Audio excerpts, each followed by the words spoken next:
¿Qué tal? ¿Cómo les va? Hoy vamos a empezar con sistemas de ecuaciones diferenciales. ¿Sí? Hasta ahora habíamos hecho cómo resolver ecuaciones diferenciales, los métodos para resolver ecuaciones de una sola ecuación. Y ahora vamos a ver cómo resolver sistemas de ecuaciones tipo este que está acá. En la práctica, esto empieza en el ejercicio 8, creo. Sí, el ejercicio 8, que dice adaptar el método de Euler, que es el ejercicio 4, adaptarlo para sistemas de ecuaciones que reciba vectores y devuelva matrices. Y después a partir del 11 están todos los ejercicios donde se usa ese programa. El 11, por ejemplo, es una ecuación de segundo orden, ¿sí? Aparece la segunda derivada. Y eso ya vieron en la teórica y en la práctica cómo convertir esto en sistema de ecuaciones, ¿sí? Entonces en Python solo vamos a programar sistemas de ecuaciones, no vamos a programar esto de resolver ecuaciones de mayor orden, porque sería bastante complicado que Python pueda recibir una función que involucra la derivada. Es un trabajo bastante más complicado. Entonces, la forma que vamos a hacer es esa. Uno a mano convierte esto en un sistema de ecuaciones y después usa el programa en Python para resolver sistemas de ecuaciones. ¿Está bien? Y después sí, los ejercicios, al final, todos estos al principio son, bueno, hay uno de ejecuta en el medio, pero después de estos son todos con ecuaciones de alto orden o de mayor orden. Y recién acá, por ejemplo, el 17, sistema predador-presa, aparece ya un sistema de ecuaciones. Entonces vamos a hacer algo parecido a este que está acá, este sistema predador-presa. Es un sistema predador-presa, digo, no son los mismos coeficientes tal vez, pero va a quedar algo parecido. Entonces tenemos que resolver este sistema. Ven que ahora involucra dos variables x e y. Acá también sería x de t, todo con t, pero bueno, de este lado a veces no lo pongo. Y tenemos estos datos iniciales para x en 0 vale 1 y para y en 0 vale 1. Si fuera un sistema predador-presa, esto representa la cantidad de conejos o de presas y esta es la cantidad de zorros o de predadores. Y bueno, acá obviamente no tiene sentido plantear un sistema con un zorro y un conejo, pero podemos pensar que son miles o cada unidad son 1000 o 10.000 conejos o 10.000 zorros. ¿Está bien? Bueno, resolver este sistema y graficarlo para distinta cantidad de pasos. Esto para ver si el sistema está funcionando bien. Vamos a ir aumentando la cantidad de pasos y ver cuántos pasos se necesitan. ¿Está bien? Eh, Acá, cuando uno hace esto, hay un tema didáctico que no me queda claro qué es lo mejor, cómo plantearlo. En general, si uno tiene Euler para una variable, para una sola ecuación, es muy fácil adaptarlo a muchas variables con todo esto de la magia de NumPy, que permite trabajar con vectores como si fueran números, o que es lo de MATLAB. Y entonces uno podría, si con mínimos cambios al programa de Euler, modificarlo para que funcione con vectores, ¿sí? Con sistemas de ecuaciones. Pero lo podemos hacer así, tal vez es muy simple y tal vez a algunos le resulta lo más simple hacerlo así directo, que lo convertimos todo a vectores, pero a veces se pierde un poco haciéndolo así, se pierde un poco qué es lo que está pasando y uno se confunde, no se entiende bien qué estamos haciendo. Así que vamos a ir de a poco, vamos a ir primero planteando todo bien explícitamente las ecuaciones de cada variable, los puntos iniciales de cada uno, y después recién lo convertimos todo a notación vectorial o hacemos el programa en forma vectorial.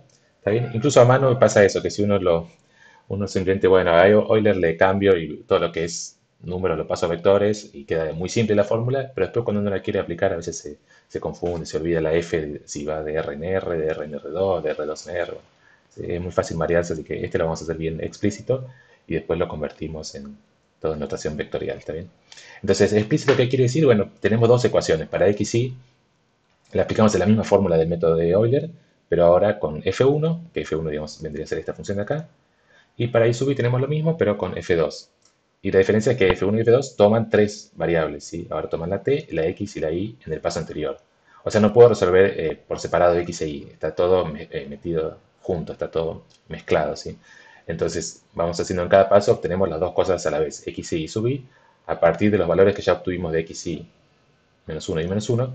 Lo importante es que como acá aparecen las dos cosas juntas, no podría ser resolver las dos cosas por separado. Tengo que ir calculando en cada paso los valores de x y menos 1 y sub menos 1 y a partir de ahí calcular el valor de x y sub. ¿Está bien? Y bueno, entonces f1 y f2 en nuestro caso son estas dos funciones, esta es la f1 y esta es la f2, planteadas como función de t, x y quedan así. Acá no aparece la t de este lado, esa es una característica de este problema, pero podría perfectamente aparecer, ¿sí? Pero en este caso no aparece, ¿sí? Y entonces, bueno, planteemos eso. Primero escribimos las dos funciones, f1 y f2. Acá es lo mismo que siempre, no hacemos nada vectorial. f1 t, x, y ahora reciben tres variables t, x, y bueno, la función es esta que está acá, 2 tercios x menos 4 tercios x, y la t no aparece como dijimos. Y este es el método de Euler. Acá copié el método de Euler que ya habíamos hecho. para una ecuación, y entonces vamos a ir modificándolo a ver qué tenemos que modificar para que tome dos ecuaciones y dos variables, ¿sí? Entonces, bueno, en vez de f ahora tenemos f1 y f2. Ahora hacemos todo como variables, no hacemos nada vectorial, así después lo convertimos todo a vectores. T sigue siendo lo mismo, si t es uno solo, no hay un vector t, digamos, todo lo resolvemos x e y los dos para los mismos valores de t, pero sí tenemos ahora x0 e y0, n también la cantidad de pasos es la misma, entonces t es el mismo y acá agregamos un i en vector i, que también va a ser inicialmente todos ceros, del mismo tamaño que x, y inicialmente le damos el valor y0, y en 0 vale el valor que nos pasan de entrada y 0, ¿está bien? El paso es el mismo, y ahora acá hacemos lo mismo. Primero cambiamos esta. Acá sí ya había puesto F1, estaba probando un poco, así que ya había puesto F1. Lo Euler sería con F directamente. Bueno, acá dice F1, T y menos 1, X y menos 1, y ahora agregamos que también esta función depende también de I sub I menos 1, ¿sí? Esta es la XY, y ahora agregamos lo mismo, todo pero con I, ¿sí? Y acá en vez de F1, F2. Y acá lo mismo, X y menos 1 y menos 1 lo mismo, ¿sí? Entonces estamos aplicando esta fórmula de acá. Simplemente copiando estas dos fórmulas de acá, las copiamos ahí adentro, ¿está bien? Entonces es importante eso, adentro del for, en cada paso calculamos a la vez los dos valores de x y de y, ¿está bien? Y con eso ya está, y devuelve, antes devolvía solo t y x, ahora tenemos que devolver t, x y y, ¿está bien? Entonces también cambiamos la llamada, ahora llamamos t, x, y, Euler, esta ahora se llama Euler 2. Este programa es específico, fíjense eso, para dos funciones, ¿sí? Es un sistema de dos ecuaciones. Si acá uno lo quiere llamar con tres ecuaciones, no va a funcionar porque estamos tomando solo dos. Por eso la ventaja también de hacerlo todo vectorial es que va a funcionar para cualquier cantidad de ecuaciones. No tengo que hacer un programita especial para dos ecuaciones, otro para tres, otro para cuatro. Pero eso lo vamos a ver más adelante. Por ahora lo hacemos bien explícito para este problema de dos ecuaciones, dos incógnitas. Bueno, dos ecuaciones. Y, ¿qué les iba a decir? Estas F1, F2, sí, acá podrían ser cualesquiera, no hace falta que sean estas. Podrían ser cualesquiera, eso sí va a funcionar, pero sí o sí tienen que ser dos ecuaciones. ¿Está bien? Entonces lo llamamos con F1 y F2. ¿Está bien? Después, ¿qué más? T0, Tn, ahí decía hacerlo de 0 a 100.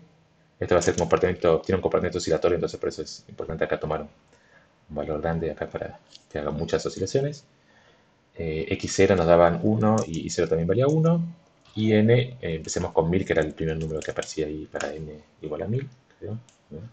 Sí, n igual a 1000, 100.000, 100.000. Y bueno, esto es lo que graficábamos para graficar solo la variable x. Acá esa parte no hace falta cambiarla y podemos graficar también la variable y. Es decir, graficamos ahora las dos en función de t, cómo van evolucionando las dos funciones en función de t, ¿sí? Acá lo mismo, ya vimos, podemos ponerle nombres a los ejes. Y acá la ubicación. Esto no hace falta ponerle, le voy a mostrar, si no lo ponemos no pasa nada. La ubica, es como que si no ponemos nada, la ubica donde mejor le parece. Donde encuentra espacio, ahí encontró espacio en este lado, entonces la puso ahí, ¿sí? Y fíjense, tiene un comportamiento oscilatorio, pero en algún momento deja de comportarse oscilatoriamente y este se va a menos infinito y el otro se mantiene tal vez constante o casi constante, ¿sí? Entonces, acá en principio, bueno, si no conocer nada del problema, podría ser perfectamente que esta sea la solución, que uno se mueva así y el otro así, pero probamos qué pasa si aumentamos la cantidad de pasos, ¿sí? En general, lo único que tenemos, si no conocemos nada de la solución, es ir probando la cantidad de pasos y ver si converge algo, ¿sí? Si en algún momento el gráfico se estabiliza, queda igual. Ven que acá cambió muchísimo con respecto al anterior. Acá encontró lugar de este lado, no sé, que los live los ubicó en otro lado. Y va creciendo un poco. También perfectamente podría ser que la función vaya oscilando, pero cada vez un poco más grande. Pero probamos de nuevo un poco más con 100.000 pasos, a ver qué es lo que pasa. Acá apareció un warning, ahora vemos qué es ese warning. Y ahora si se fijan, es una advertencia, y acá si se fijan, eh, ahora sí tiene un comportamiento oscilatorio, parece casi perfecto, se mantiene constante, digamos, oscilando siempre hasta 1,8 aproximadamente, ¿está bien?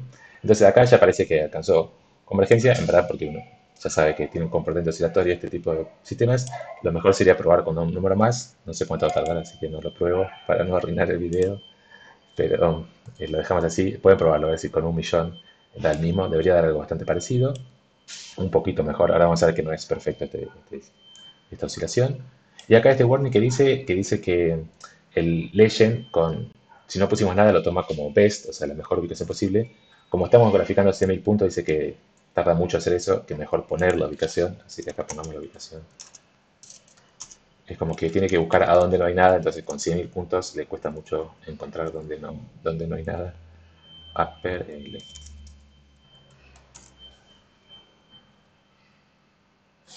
Está bien, ahí ya no nos sale la advertencia. Bien, entonces acá, bueno, está más o menos resuelto. Esta, como habíamos dicho, era la cantidad de conejos y la cantidad de zorros. Creo que sí, ahora vemos si lo podemos interpretar así. Y este es el comportamiento, y uno de lo que interesa en este tipo de sistemas es tratar de estudiar la relación entre cantidad de conejos y cantidad de zorros, ¿sí? Graficarlo así está bien, pero uno quiere ver esto, si cuando hay muchos conejos empieza a disminuir la cantidad de zorros o al revés, cómo es el comportamiento. Entonces acá se grafica lo que uno llama la trayectoria, que es en vez de graficar x e y los dos en función de t, graficamos x y y a la vez, o sea, y en función de x. Entonces podemos estudiar cuando hay mucho, cuando x es grande, cuánto vale y, cuando y es grande, cuánto vale x, ¿sí? Entonces, simplemente lo mismo, pero ponemos plot x y. ¿Está bien? Bueno, fíjense acá lo que apareció esta curva así. Es como, ¿por qué está tan gruesa esta curva? Simplemente eso, porque hay algún pequeño error numérico, entonces en vez de ser totalmente periódico la curva que está haciendo eh, nuestro sistema de ecuaciones, hay alguna oscilación que es que cada vez se está achicando un poquito, se está agrandando un poquito, ¿sí? En general, si aumentan la cantidad de pasos, van a tener una curva más perfecta, más finita, ¿sí? Que realmente va oscilando sobre sí mismo. Fíjense si hacíamos como antes con menos pasos, como hemos hecho con 100.000, con 10.000, a ver cómo queda la curva. Esto va oscilando así cada vez más grande y ahora esta curva, ven, acá se ve mucho mejor. El sistema empieza en 1,1, ¿sí? Empieza en 1,1 y se va moviendo para acá, se va moviendo para acá, pero como hay estos errores numéricos, cada vez más grandes, ¿sí? Entonces, este es el comportamiento que veíamos, que las oscilaciones van creciendo cada vez en amplitud, ¿sí? Cada vez más grande. Entonces, acá vemos esto, cómo se transforma en esto, es que el sistema se va saliendo. Por las características también de este sistema, si nos movemos un poquito, se empieza a ir cada vez más hacia afuera, ¿está bien? Entonces, por eso acá conviene, ahora lo cambiamos, pero de paso acá sirve porque esto empieza acá, entonces acá se ve mejor que esto va oscilando así. Entonces, la interpretación, esto de zorros y conejos, es con esta cantidad, cuando hay muchos zorros y conejos, la cantidad, en la variable x teníamos la cantidad de conejos, entonces si hay muchos zorros y conejos, la cantidad de conejos empieza a disminuir, porque los zorros se lo están comiendo, entonces también la cantidad de zorros va a disminuir porque hay menos comida, pero bueno, cuando disminuye mucho la cantidad de zorros, empieza a crecer la cantidad de conejos, porque ya no se los están comiendo, entonces la variable x es la cantidad de conejos. Cuando estamos por acá que hay pocos zorros, empieza a crecer la variable x, la cantidad de conejos. Bueno, y así se mantiene este ciclo. Cuando hay muchos conejos, ahí vuelve a crecer la cantidad de zorros porque vuelven a tener comida. Eso ya lo habrán visto en algún lado la interpretación, ¿está bien? Pero acá solamente nos interesa, digamos, graficar estas cosas. Bueno, este es el gráfico. Volvemos como teníamos antes. Estoy tentado a poner 1.000.000, pero me va a arruinar el video, no lo voy a hacer. Lo voy a dejar ahí en 100.000. Y ahí vemos, ¿sí? Acá podemos creernos que es movimiento oscilatorio, ¿está bien? Bien, entonces ahí lo resolvimos perfecto para este sistema de dos ecuaciones, dos incógnitas, con este método planteado en forma explícita. Entonces pasemos ahora a ver esto que les decía de cómo transformar todo esto en ecuaciones vectoriales, ¿sí? Usar vectores, aprovechar esto de NumPy que puede trabajar con vectores. Entonces reescribir el método usando vectores, esta sería la forma de describirlo, esto es lo que vieron en la práctica, en la teórica. Con Paula, por ejemplo, Paula usaba X mayúscula, acá yo puse X barra para vectores, es lo mismo X mayúscula, X barra, lo mismo F puede ser F mayúscula o F directamente. Pero ahora esto representa un vector, ¿sí? X barra representaría lo que antes era XY, o sea, el vector XY. Entonces, esto es un vector de dos coordenadas, entonces las dos coordenadas las puedo escribir como H, como las de estas coordenadas, más H por esto que también es una función que devuelve un vector, entonces esto me dice cómo se actualizan las dos coordenadas, X e Y en el paso Y es X e Y en el paso Y-1 más H por F1, F2. Y si lo transcriben todo esto, lo cambian a vectores, vectores X, y después se fijan coordenada a coordenada las ecuaciones, van a ver que recuperan las ecuaciones que teníamos acá arriba, ¿no? Estas dos ecuaciones que tenemos acá es como lo mismo, está lo mismo exactamente igual, escrito acá, pero en notación más compacta, en notación vectorial. Y lo mismo, los datos iniciales, ahora en vez de ser x0 es 1 y y0 es 1, simplemente el vector inicial es el 1, 1. ¿Está bien? Esto todo ya lo vieron creo que en la teoría que en la práctica lo vieron. Pero ahora entonces la cosa ahora en Python es tratar de usar también en Python la notación abreviada o la notación vectorial para que nos quede más simple. Y también para poder convertirlo después a que reciba cualquier cantidad de ecuaciones. Pero por ahora sigamos con dos ecuaciones. Entonces la función, esta f barra, acá yo no pongo la f barra en el programa, simplemente pongo f. Ahora entonces ahora la definimos así. Esta función f toma la variable t y un vector x y devuelve un vector también, devuelve un vector f1, f2. ¿Sí? Entonces las funciones f1, f2 son las mismas que antes, pero cambiamos la notación simplemente. En vez de ser t, x, y, cambiamos a que esto x ahora representa un vector. Y ahora todo siempre x va a representar el vector, lo que antes era el vector x, y. Y la forma entonces de acceder, en vez de poner x e y, es poner x corchete 0, x corchete 1. ¿Está bien? O sea que esto es lo mismo que antes, son las mismas funciones, pero en vez de x y ahora está puesto como x un vector. ¿Está bien? Y la función f ahora devuelve también un vector. ¿Sí? Acá devuelve como numpy array. Esto es para trabajar todo con arrays de numpy, lo ponemos así. Tal vez se podría poner sin numpy array, pero para saber bien qué es lo que estamos haciendo, lo ponemos todo como vectores, como array de numpy. Devuelve este array, f1, f2. ¿Está bien? Acá lo podemos probar, si quieren, probamos a ver que funciona todo bien. F en 0 y el vector 1,2 devuelve menos 2, 0. Acordémonos, 0, 1, 2. Volvamos a las ecuaciones a ver si está bien. Estas son las ecuaciones. ¿Cuánto vale F1 en 1, 2? En 1, 2 queda 2 tercios menos 8 tercios, o sea, menos 6 tercios, o sea, menos 2. ¿Está bien? Y ahora cuando x es 1 y es 2, esto da 0. ¿Está bien? O sea que está bien funcionando. No, el t acá no importa, la función esta no depende de t, así que tendría que dar lo mismo para cualquier valor de t que pongamos. Eso está bien. Bueno, está bien. Entonces ya, este es el primer paso, convertir la función también en una función vectorial. ¿Sí? No, para no usar f1 y f2 usamos esta. Tenemos que definir una función que devuelva vectores. ¿Sí? ¿Está bien? Y ahora entonces cambiamos Euler para que todas estas cosas representen funciones. O sea, es lo que les decía, ahora este cambio va a ser más fácil que lo que habíamos hecho antes. La f no cambia nada, x0 no cambia nada. ¿Sí? Esa es la ventaja ahora. El input es lo mismo, pero hay que pensar que ahora f representa un vector. Entonces acá pongámosle el nombre, no sé, b para que sea vectorial. Y sigámoslo igual con 2. Ahora enseguida lo cambiamos para que pueda recibir cualquier cantidad de ecuaciones. T es el mismo. X, ahora X va a ser, queremos guardar toda la solución, toda la matriz de soluciones. Ahora tenemos la primera fila, queremos que sea la coordenada X, lo que antes era la X, y la segunda fila la coordenada Y. Entonces ahora en vez de devolver un vector de n más 1 coordenadas, voy a devolver una matriz de 2 filas y n más 1 columnas. ¿Sí? Acuérdense que acá hay que poner paréntesis, no puedo poner paréntesis un solo, hay que poner dos paréntesis. ¿Tá? O sea, es como que la entrada es un par ordenado. ¿Está bien? Entonces X es ahora es una matriz, hay que pensar eso, ahora X es una matriz, es lo que nos pedía el ejercicio, creo que el 8 está escrito así, una matriz de dos filas y n más 1 columnas. Entonces ahora quiero que la primera columna, esto sí es nuevo, digamos, quiero que la primera columna sea el vector x0, o sea, ahora x0 piensen que es un vector columna, quiero que la primera columna sea x0, acá la forma de decirle a la columna, si yo pongo así x0, esto es la primera fila, por la notación de NumPy, x0 es como que cada entrada es una fila, entonces esto es la primera fila. La forma de pedir las columnas es simplemente poner un dos puntitos, coma 0. ¿Está bien? Esto quiere decir, acá puedo poner fila cualquiera, pero columna 0. Entonces esto representa la columna 0. ¿Está bien? Entonces la columna 0 quiero que sea x0. El paso es el mismo que siempre.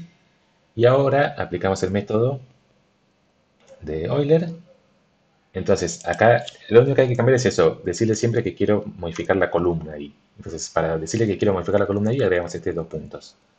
La columna I de X es la columna I menos 1 de X. A la columna I menos 1 le sumo H por F. F es nuestra función que ahora devuelve también columnas. Podemos pensar que devuelve columnas. En general, NumPy no tiene problemas si F devuelve un vector, un NumPy array, ¿sí? Un vector. Pero cuando lo estoy usando como en esta notación de columnas lo transforma automáticamente a columnas, o sea, no tengo que transponer, no tengo que hacer nada. Ya lo toma, aunque f devuelva un vector, lo toma como columna cuando uno hace esta operación. ¿Está bien? Entonces, f de t-1, acá t-1 no tengo que ponerle puntito porque t es un vector solamente, no tiene columnas. Y acá faltaba recién, no sé por qué no estaba, pero tengo que agregar. O sea, acá antes tendría que decir así, tendría que estar antes, así para Euler.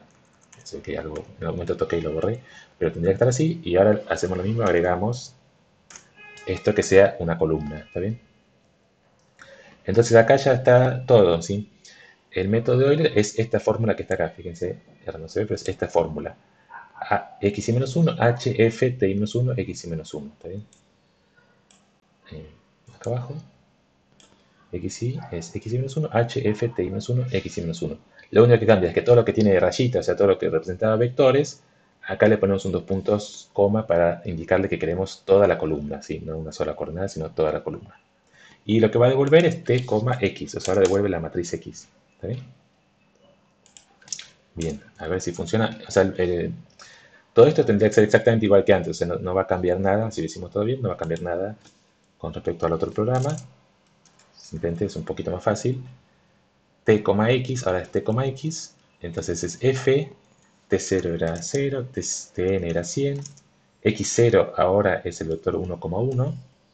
Acá lo pueden pasar así o como vector también numpy array, pueden poner numpy array. Creo que así funciona, así que lo dejamos así que es más corto. Y el n, empezamos por ejemplo con, bueno, dejemos ya con 100.000 directo que era el que funcionaba bien. 100.000. Entonces, si todo funciona bien, ahora nos devuelve una matriz de dos filas, ¿sí? Entonces, ahora sí, la solución X está en la primera fila, entonces la primera fila sí la puedo acceder como X corchete 0. Podría también poner así, esto también es válido para indicar quiero la fila 0 y la columna cualquier cosa, podría ponerlo así, esta notación dos puntos quiere decir cualquier cosa, pero también directamente así también funciona. Entonces, esta sería la coordenada X y esta sería la coordenada Y, la función X y la función Y de la solución. Probemos a ver qué pasa.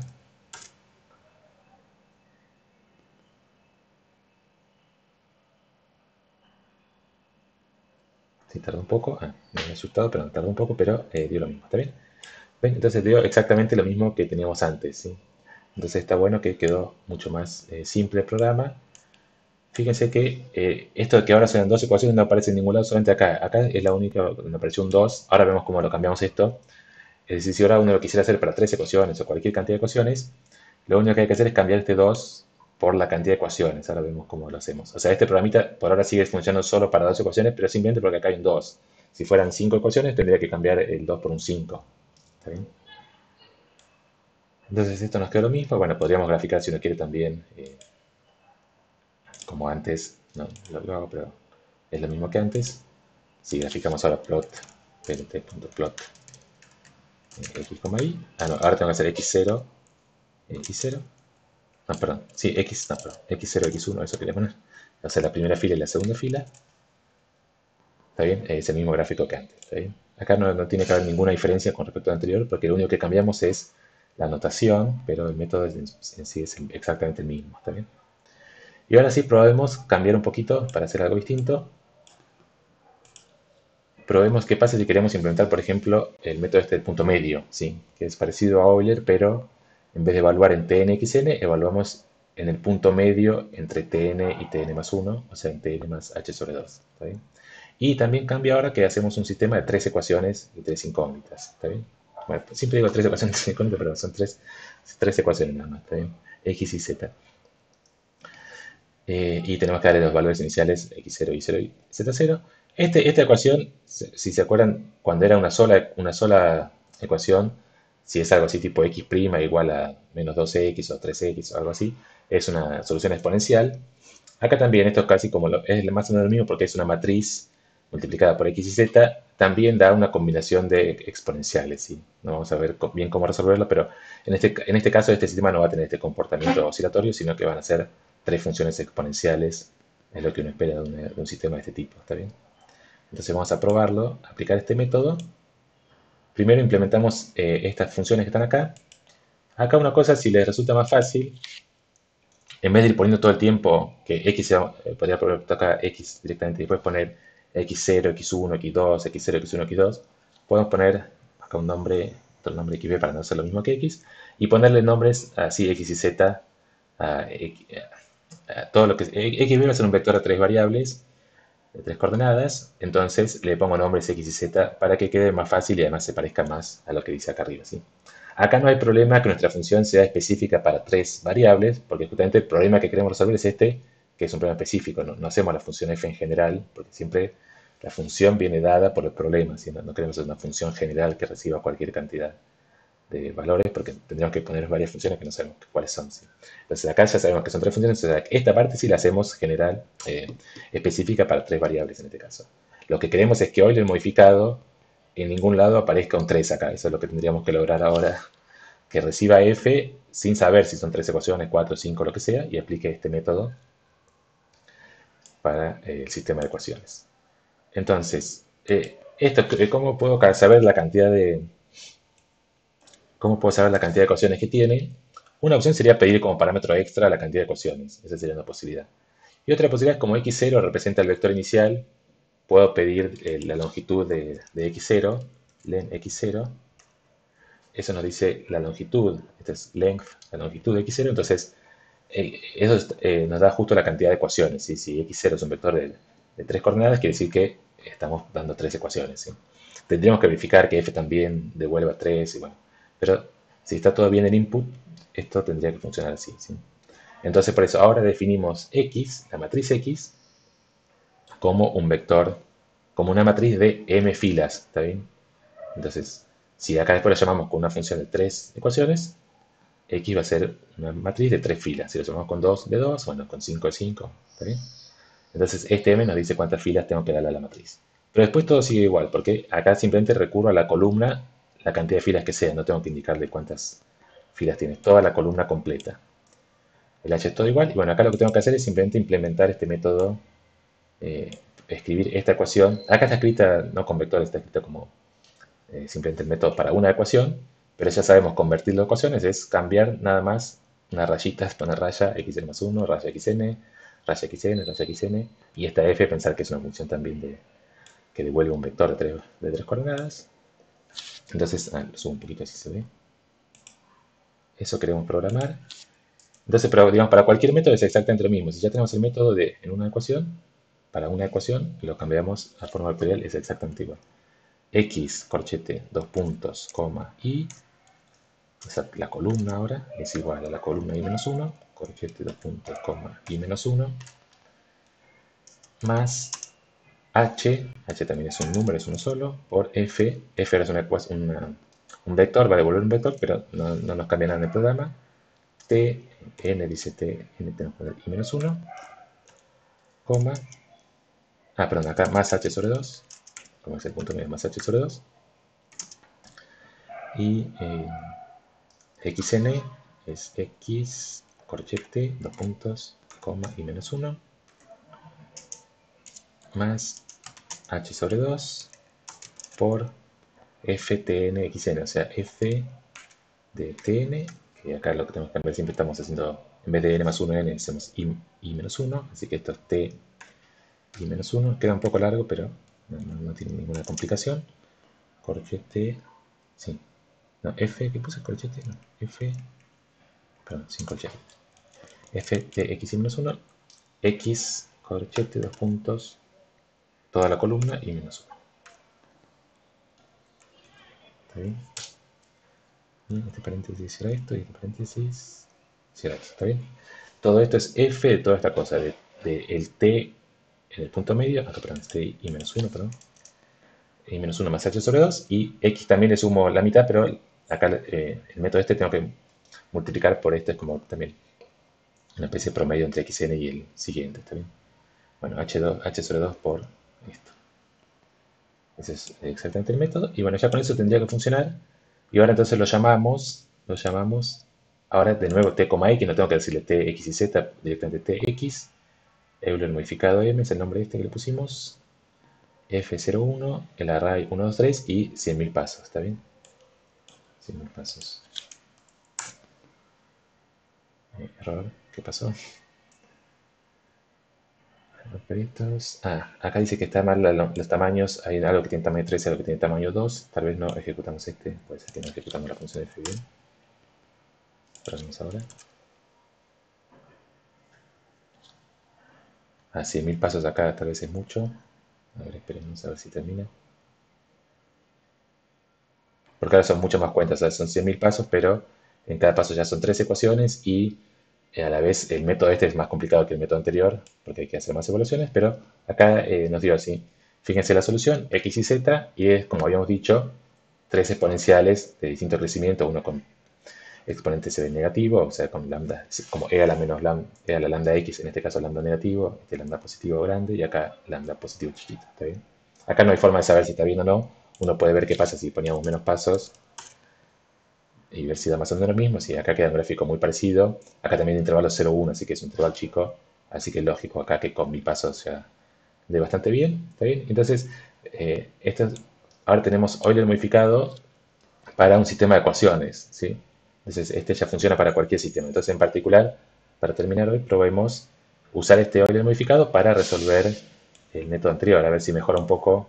Hagamos esto mismo, pero veamos si mejora un poco usando Euler modificado. O sea, copio esto.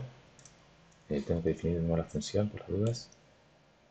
Si definimos. Pongamos un nombre distinto acá. No sé, FL, cualquier cosa. Para que no se superponga con la otra. Esta es FL. Y ahora entonces llamamos esto. No, perdón, ahora. Sí, esto.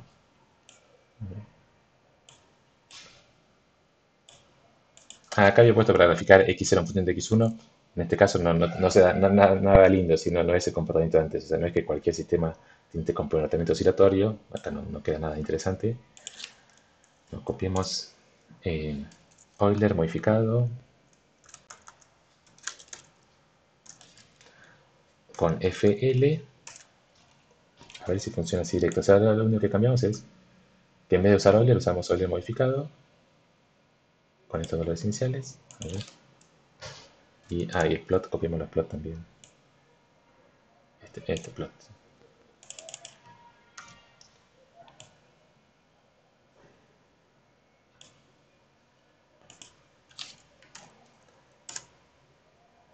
El modificado no existe. A ver, le he puesto una letra más. A ver. Ahora el modificado M, así que le agregamos una M.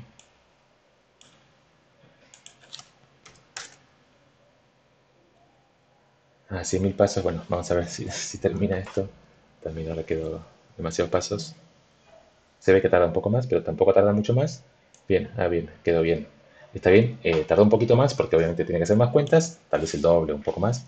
Pero fíjense que la curva quedó mucho mejor, más finita, ¿sí? Entonces se ve que este Euler modificado funciona mejor, o sea, con la misma cantidad de pasos da un movimiento mucho más oscilatorio, no se va hacia el centro, ¿sí? Acá podemos probar a ver qué pasa con menos pasos, con 1000. También, o sea, Euler modificado funciona muchísimo mejor, ¿sí? Si lo ven. Con 1000 pasos ya teníamos más o menos la misma. Acá, no, acá estoy de un desastre. Con 100 pasos nada más, sí, acá da overflow, ¿sí? Así que hay que tener cuidado de eso. Con muy pocos pasos da ese comportamiento exponencial, como que en algún momento se va del ciclo y se va a infinito, pero ya con 1000 pasos da casi perfecto, ¿sí? ¿Está bien? Bueno, entonces con eso terminamos. Pueden hacer eso, todos los problemas sobre el sistema pueden implementarlos, usar esto que acabamos de ver o implementar otros métodos si quieren hacer rungecuta. Creo que en la práctica con Paula vieron para hacer sistema de ecuaciones usando rungecuta. También es todo, ese es un buen ejercicio, pueden probarlo. Cómo hacer todos los K1, K2, K3, pero en forma vectorial, ¿sí? Así que eso les queda como ejercicio. Bueno, y la clase que viene seguimos tal vez un poco más con sistemas para ver algunos comportamientos cuando sea este comportamiento oscilatorio, qué otras cosas puede pasar. Y después ya empezaríamos con la práctica 4. ¿Está bien? Bueno, eso. Hasta luego. Nos vemos.